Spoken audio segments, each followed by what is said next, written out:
Okay, today we'll start the second part of the first chapter, electric charges and field. First part we have already seen. Now in the second part we'll discuss about electric field, the electric lines of forces, about the electric dipole. Then we'll find out the electric field due to a dipole on its axial line and on its equatorial line. So these are the parts which we are going to discuss in the second part. Okay, now let's start with electric field.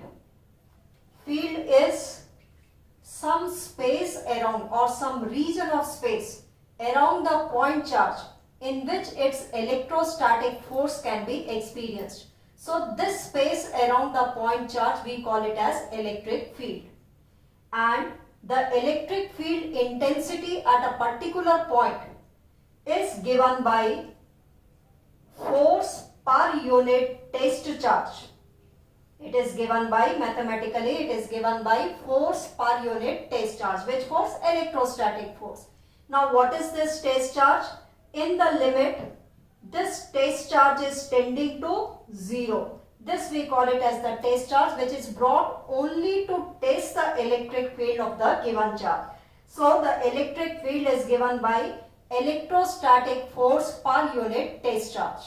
So this is the formula for the electric field, and it is a vector quantity and its direction is along the direction of the electrostatic force. So the electric field is given by electrostatic force per unit test charge, where the test charge is tending to 0, and as it is a vector quantity, its direction is along the direction of the electrostatic force, and its SI unit.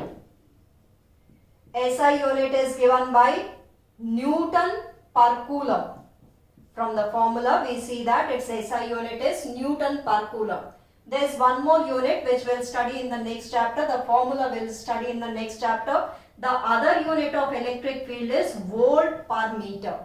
So the electric field is electrostatic force per unit test charge, and it's a vector quantity, and its SI unit is Newton per Coulomb or volt per meter.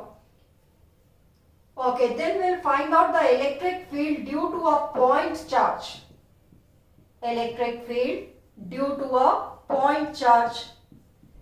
Let a point charge is at the origin, plus Q charge we can consider, let it is at the origin, and we have to find the electric field at a point P whose position vector is R. So at the point P we have to find out the electric field, and we know that if a test charge is brought over here, Q0 charge is brought over here, then the electrostatic force between Q and Q0 is given by force is equal to 1 upon 4 pi epsilon naught Q into Q0 upon R square, and the electric field is force per unit test charge. So it will be equal to 1 upon 4 pi epsilon naught Q by R square. So the electric field due to a point charge which is at a point P, which is at a distance R from this point charge, the electric field is given by 1 upon 4 pi epsilon naught Q by R square, as it is a vector quantity. So here we'll write it in the vector form, and what will be its direction? Its direction will be along this line, that is, here we can write down R unit vector. So its direction is along this same straight line, that is R unit vector. So the electric field due to a point charge is given by 1 upon 4 pi epsilon naught Q by R square R unit vector, or if it is written in vector form, we know that unit vector is vector divided by its magnitude. So here if it is written in vector form, then the denominator will be R cube. So it can also be written as 1 upon 4 pi epsilon naught Q upon R cube. Now here it will be the vector sign. So the electric field due to a point charge, from here, from this formula we see that the electric field due to a point charge is inversely proportional to R square. So the electric field due to a point charge is inversely proportional to R square. Now let's find out the rectangular components of the electric field. The rectangular components of electric field. Let this point P, whose position vector is R vector, is lying in space. That is, the point P is in the space and the position vector can be written as,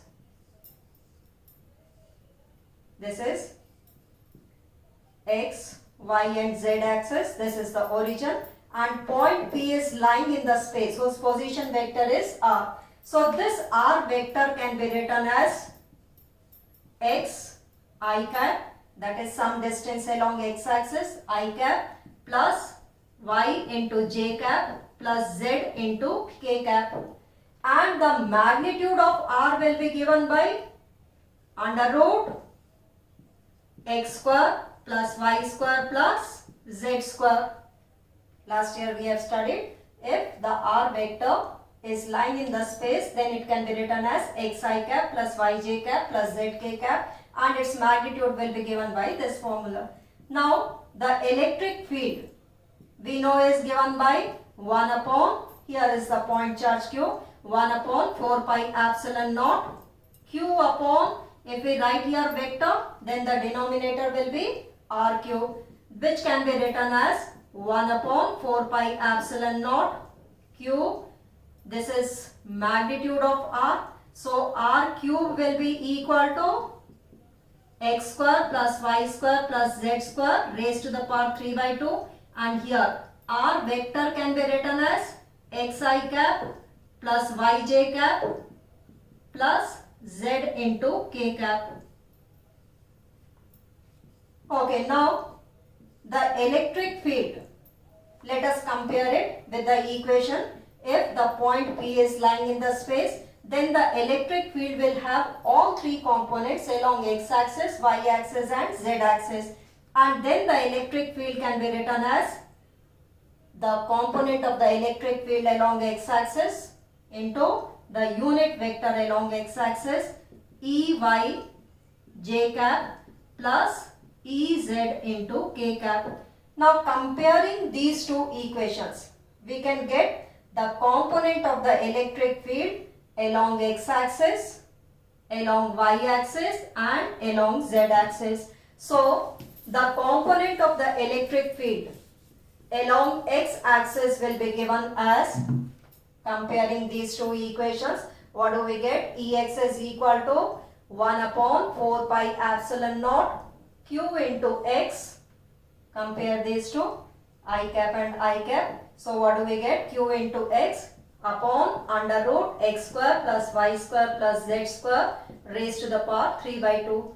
Similarly, the component of the electric field along Y axis will be given by Q into Y under root X square plus Y square plus Z square raised to the power 3 by 2.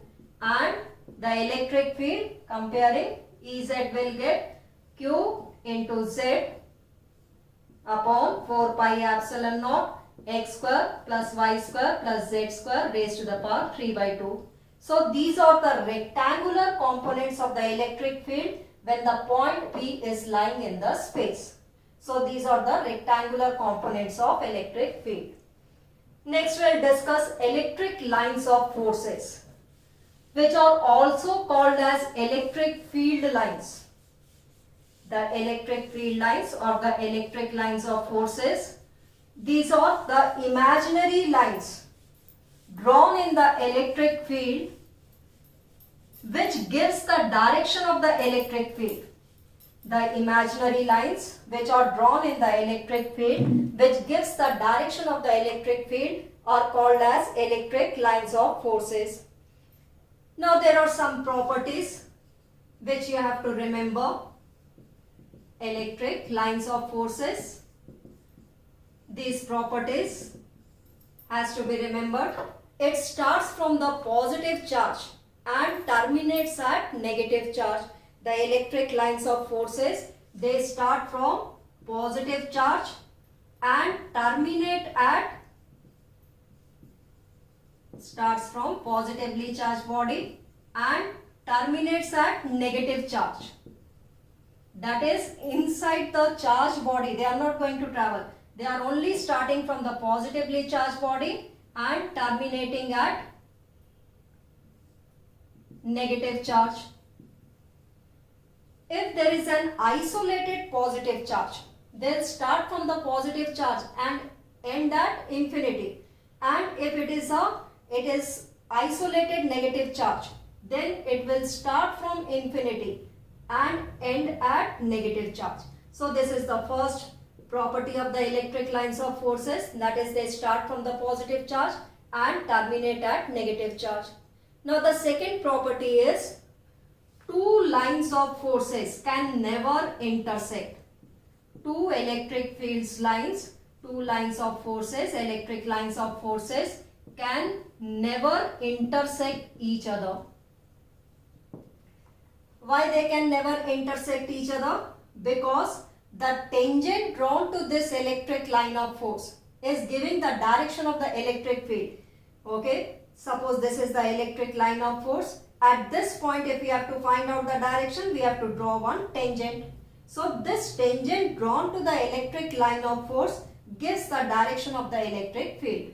Now suppose two lines of forces are intersecting. Let these are the two electric field lines which are intersecting. Now at the point of intersection, two tangents can be drawn. First along this line and the other one, that is at the same point, at the point of intersection, there are two directions of electric field intensity. So at the same point here, two directions of electric field intensity are representing, which is never possible. So that is why two electric lines of forces can never intersect each other. Why? Because if they intersect, then two tangents can be drawn. And what are these tangents representing? The direction of the electric field. Two tangents means two directions of the electric field at the same point, which is never possible. So that is why two lines of forces can never intersect each other. The next property is the tangent to the line of force. The tangent drawn to the line of force gives the direction of the electric field intensity at that particular point. So tangent to the line of force gives the direction of electric field intensity, gives the direction of the electric field intensity at that point. Okay, electric field we can represent it by E. Okay, then the next property is closeness of these electric lines of forces gives the strength of the electric field. That is, more close to each other, more stronger is the electric field. So, closeness of electric field lines gives the strength of the electric field. Gives the strength of electric field. So more closer the lines, where they are very close to each other, there the electric field is very strong, whereas where they are far apart, there the electric field is weak. Okay, also the electric lines of forces, they do not have any sudden break in them. They cannot have any sudden break in them. That is, they will start from the positive charge and terminate at negative charge. So they cannot have any sudden break in them. Why? Because a unit positive charge which is initially at rest, if it is left free to move, it will start from the positive charge and terminate at negative charge. So that is why the electric field lines also cannot have any sudden break in them. They will start from positive charge and terminate at negative charge. Okay, also they do not form closed loops. Do not form closed loops. That is, they will start from the positively charged body and terminate at negatively charged body. They do not form closed loop. Okay, in the coming chapters you will study about the magnetic field the magnetic field lines form closed loops. That is, inside the magnet also they travel.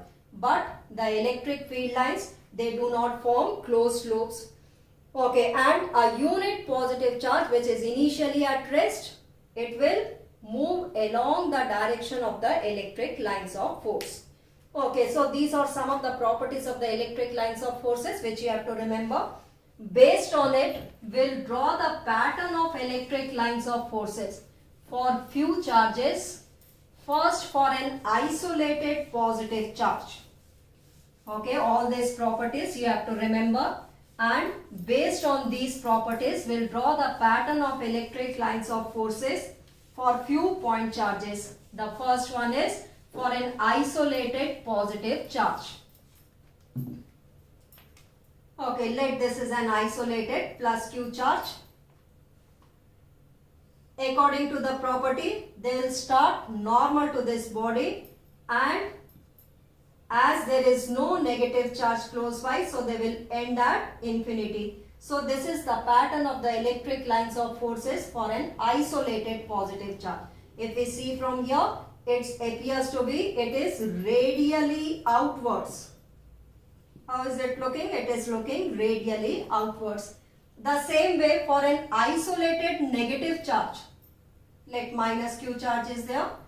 Okay, they will start from infinity and terminate at this negatively charged body. So this is the pattern for the electric lines of forces for an isolated negative charge. So it is radially inwards.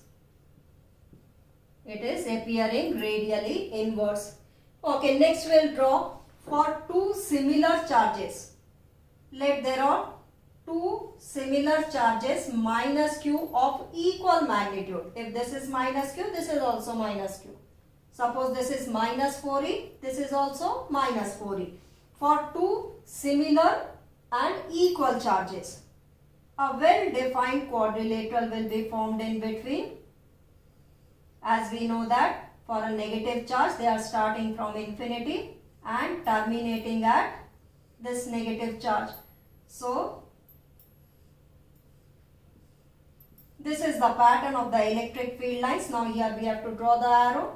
The arrow will be inwards. So this is the pattern of the electric lines of forces for two equal negative charges separated by a small distance. At the center of this, at the line joining, at the center of the line joining these 2 points, that is at the point O, this point O is called as the neutral point. It is called as the neutral point. That is, the net electric field at this point is 0. Why? Because the electric field due to this minus Q charge and the electric field due to this minus Q charge, both will have same magnitude, but they will be in the opposite direction. So the net electric field at point O is 0. So that is why it is called as a neutral point. And similarly, for two positive Q charges, again similar charges, but these are two positive Q charges. Again, the electric lines of forces will be shaped like this in the same manner, but the direction will be, as we know that the electric lines of forces, they are pointing away from the positive charge. Only the direction of the arrow will be different. So this is the pattern of the electric lines of forces for two positive charges of equal magnitude. This is for two positive charges of equal magnitude. Okay, now these two charges are of equal magnitude.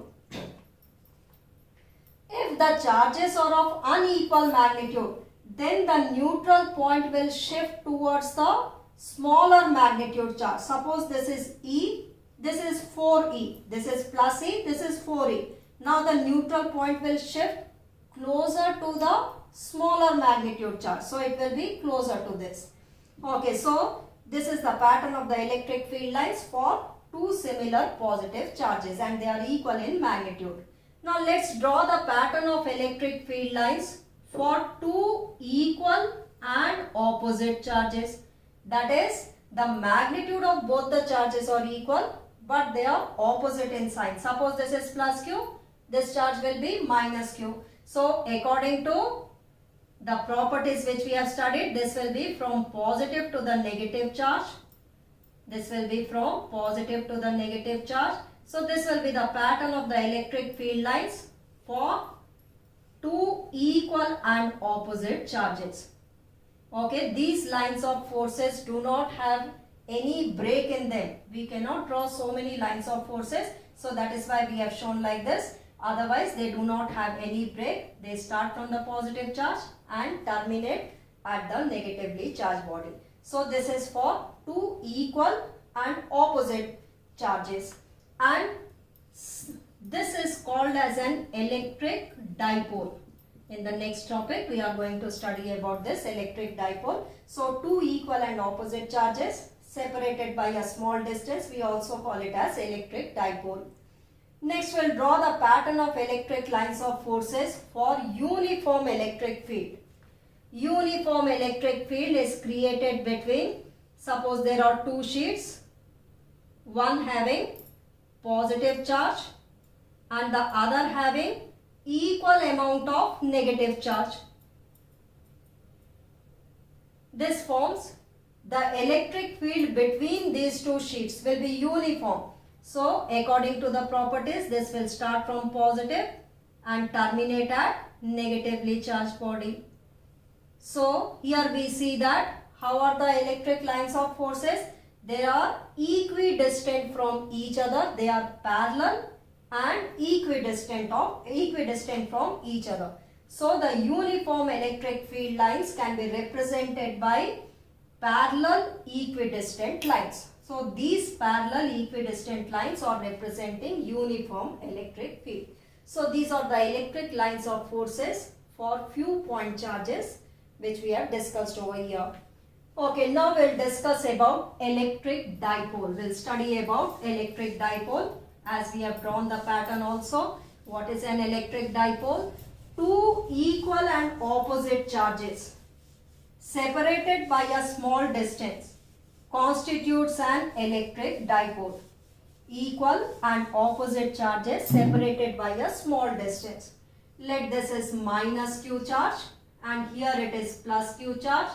Let it is separated by 2a distance. Okay, the distance can be taken anything. It can be taken r also. Here we have taken 2a. Why? Because the further derivations will be easier by taking the distance to be 2a. Otherwise, it can be taken as r also. So, electric dipole is constituted by two equal and opposite charges separated by a small distance. This is an electric dipole. So, minus q and plus q separated by small distance 2a. This we call it as electric dipole. The strength of this dipole is measured by dipole moment and it is represented by P, which is equal to the product of either of the charge, and this distance we also call it as the dipole length. So it is the product of either of the charge and the dipole length. Dipole length is the distance between the two charges. The distance between the two charges, let it is 2a. So the dipole moment is given as the product of either of this charge and the dipole length. That is q into 2a gives p. P is the dipole moment. It is a vector quantity and its direction is from negative to positive charge. Direction of this dipole moment is from negative to positive charge. This is the direction of the dipole moment. And from here you can see its, if you know the formula, you can find its unit. Its SI unit is coulomb into meter. So its SI unit is coulomb into meter. So this constitutes an electric dipole and its dipole moment is q into 2a, whose direction will be from negative to the positive charge. Now let's find out the electric field due to this dipole on its axial line. That is the straight line which is along its axis. So let's find out the electric field due to the dipole on its axial line. Dipole, as we have studied, dipole is two equal and opposite charges separated by a small distance. Now here we are finding out the electric field due to dipole on its axial line.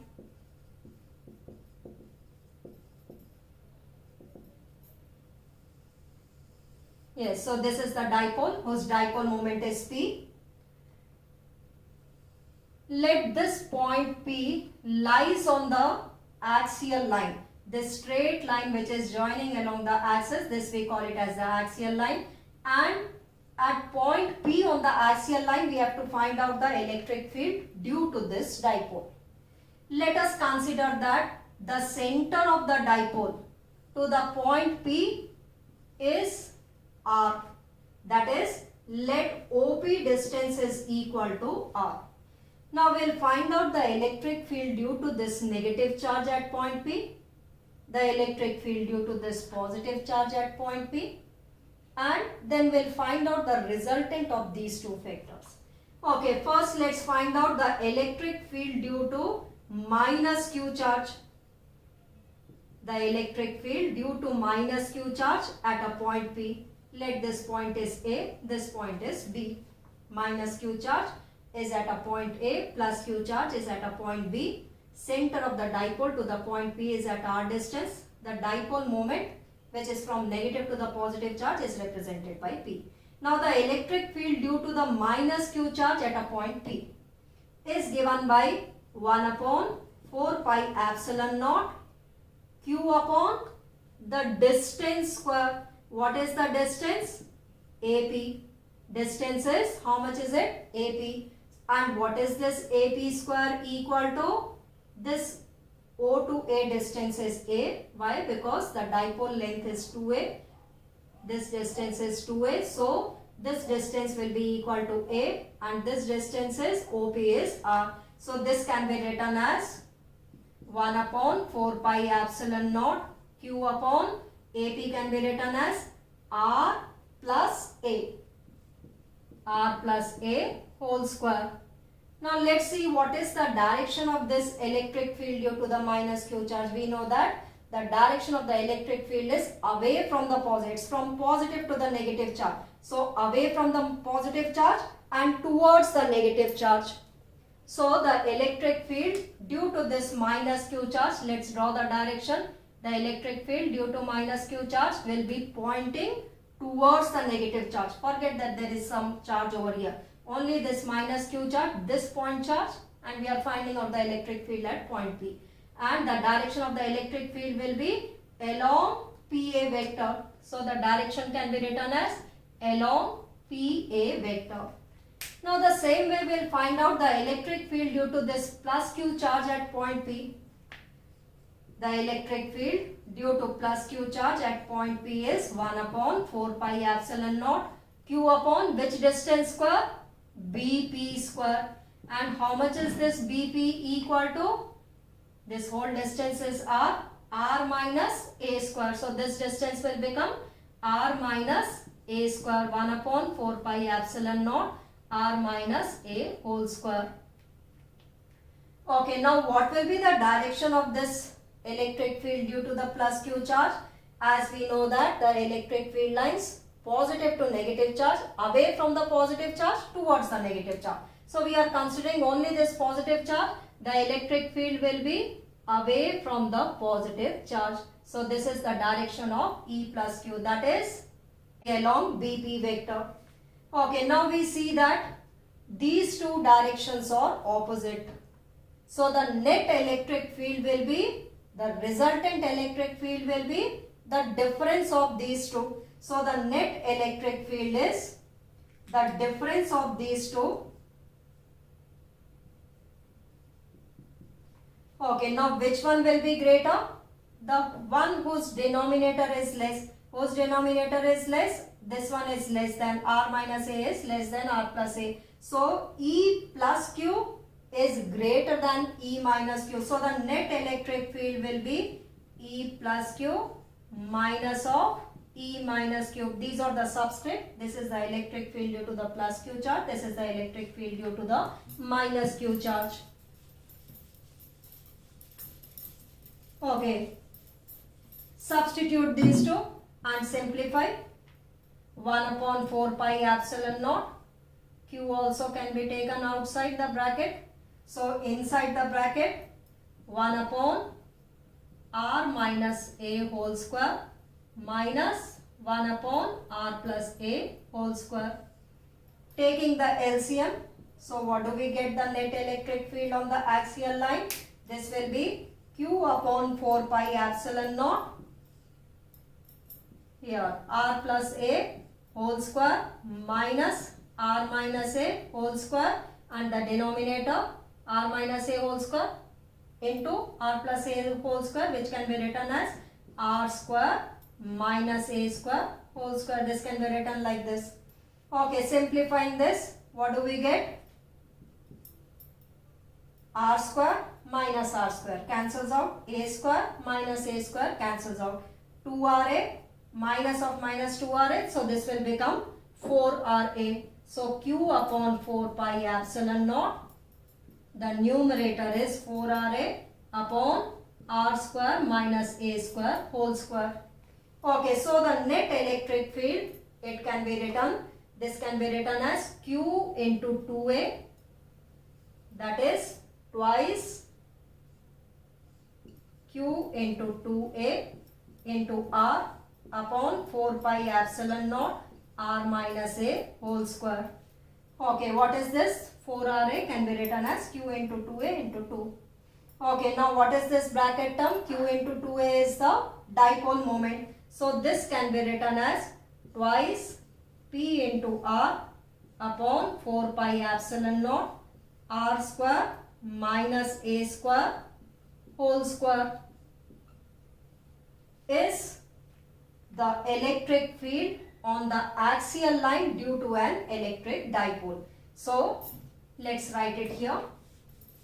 The electric field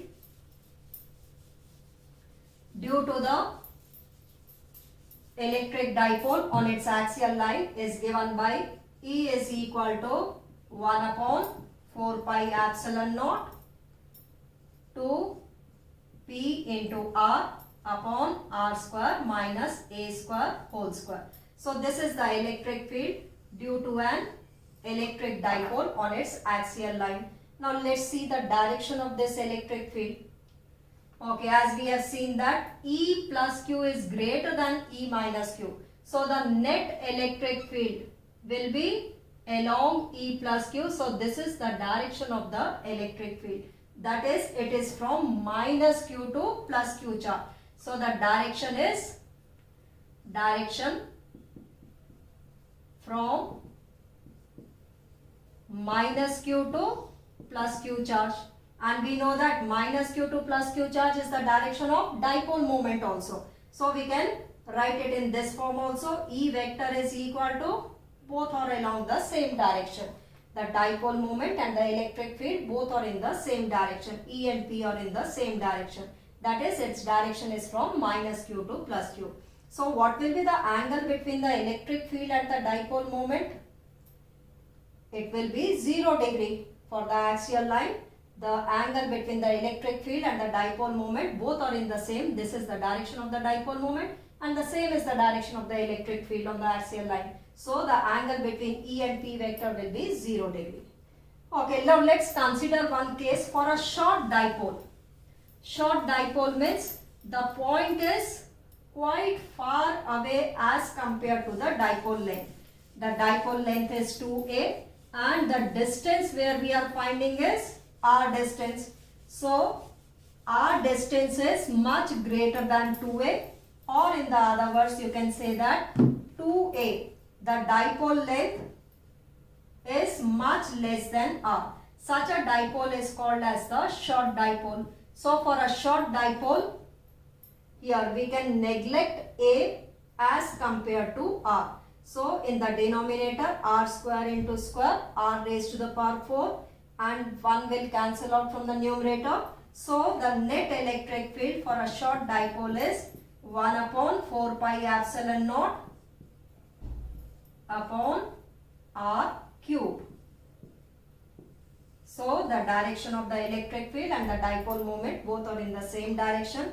So for a dipole we see that on its axial line the electric field is inversely proportional to r cube. For a point charge the electric field is inversely proportional to r square. Here the electric field is inversely proportional to r cube. So this is on the axial line. Next we'll find out the electric field due to the dipole on equatorial line. On its equatorial line. Now what is the equatorial line? The perpendicular bisector line is called as the equatorial line. So let's draw the dipole and we'll find out the electric field due to the dipole on the equatorial line in the same manner.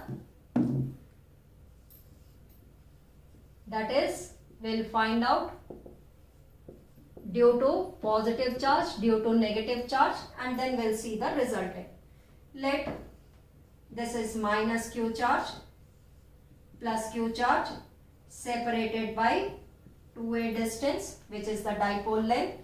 O is the center point. Let us consider A point, P point. This line is called as the equatorial line, and we have to find out the electric field at a point P.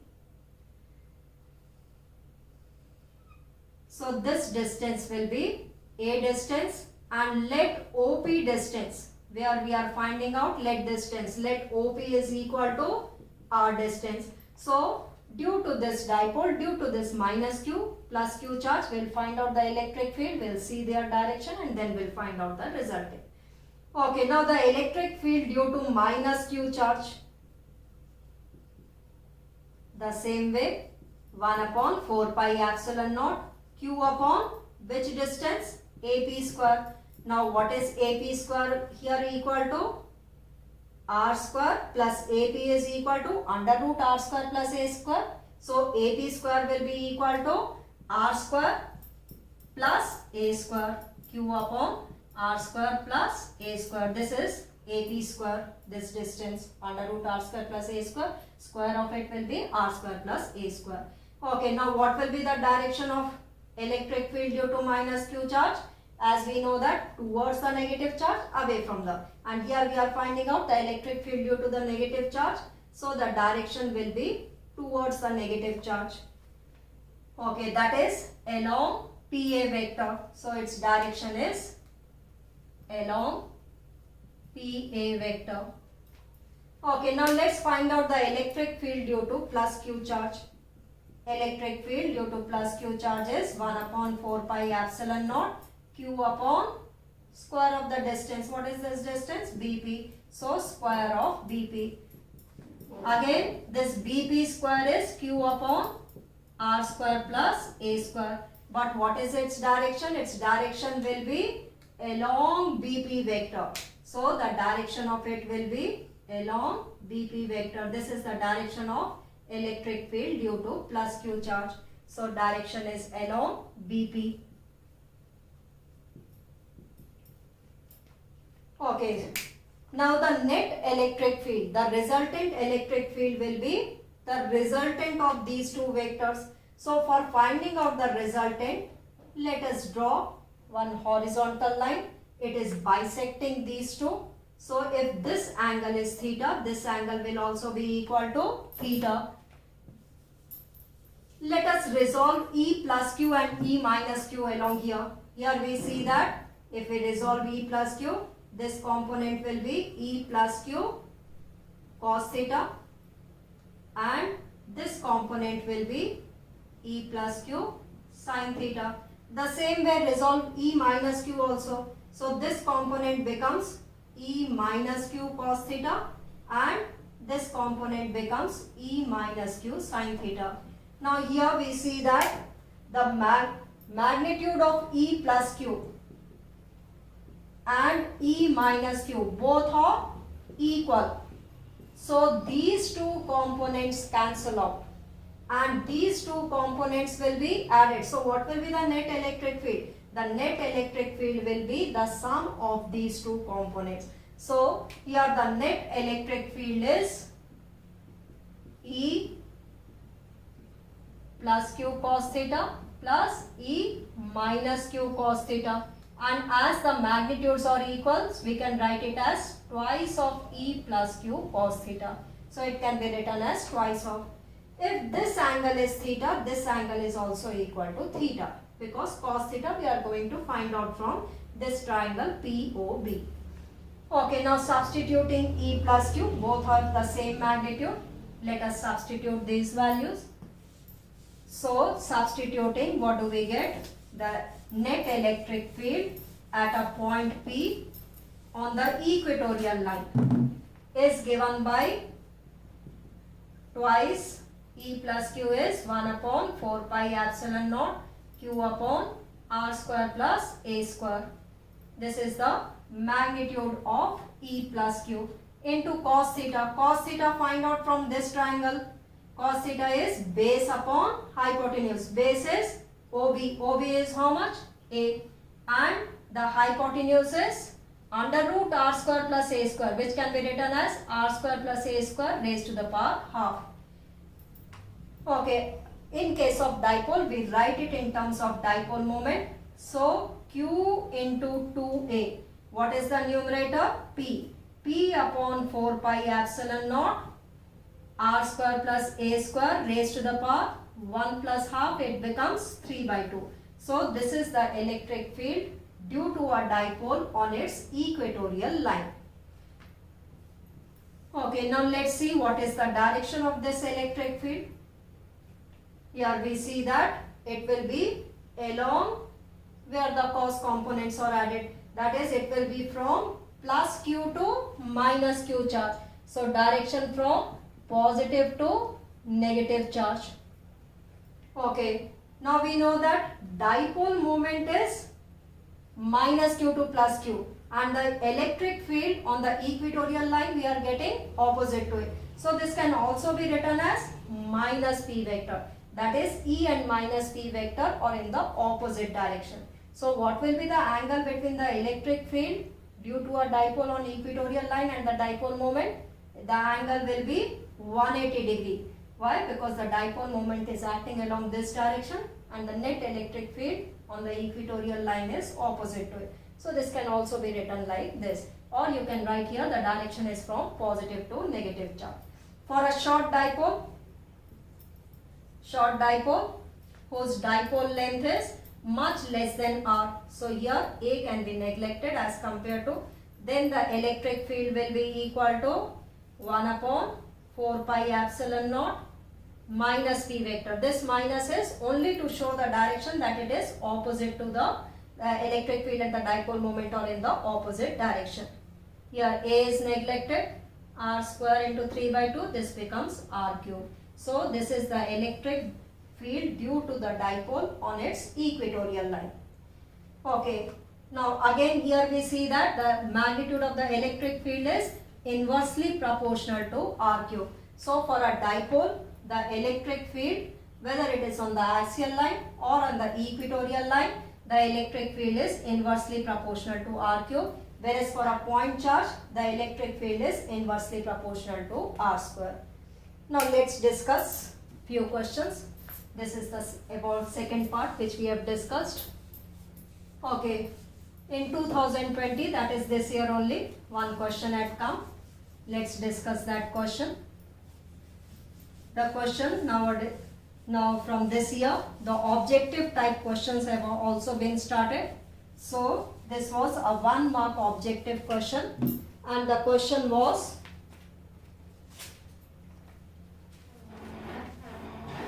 a point charge is situated at an axial point of a small electric dipole at a large distance from it.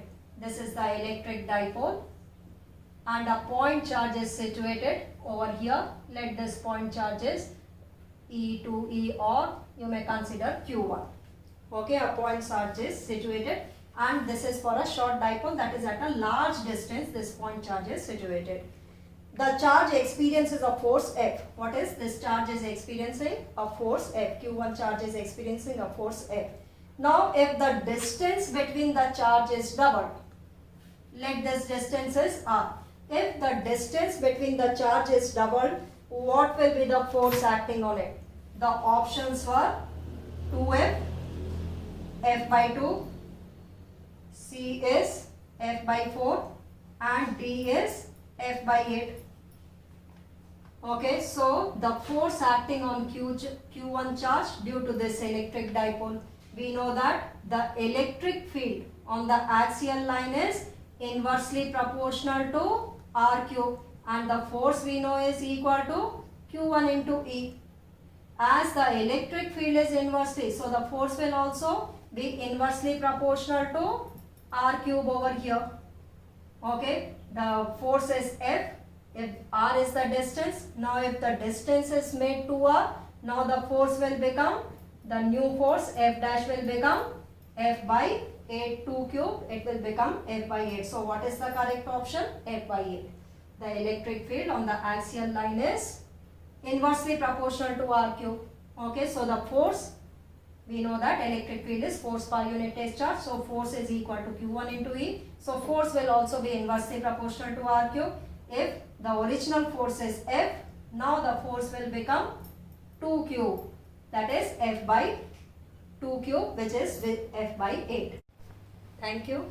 Kindly like and subscribe the channel. The third part will be put up shortly.